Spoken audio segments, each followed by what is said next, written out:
Well, I have to be careful with those because it's easy for the public to say, if I've got more valves, I've got more safety.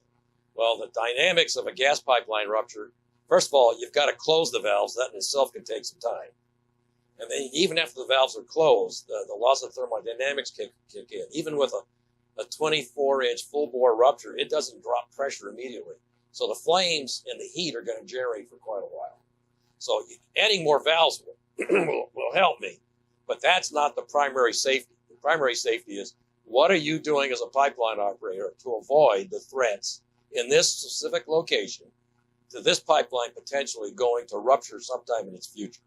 Well, I'm not here to scare people or terrify them, but I have an obligation ethically to tell you what will happen if it ignites.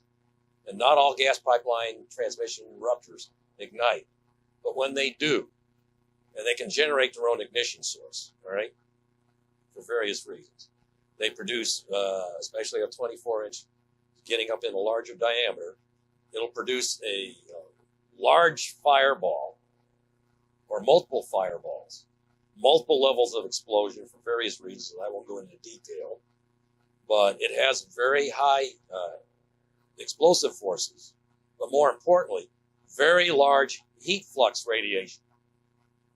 High temperature, high heat flux will liquefy aluminum, or actually liquefy steel and vaporize aluminum.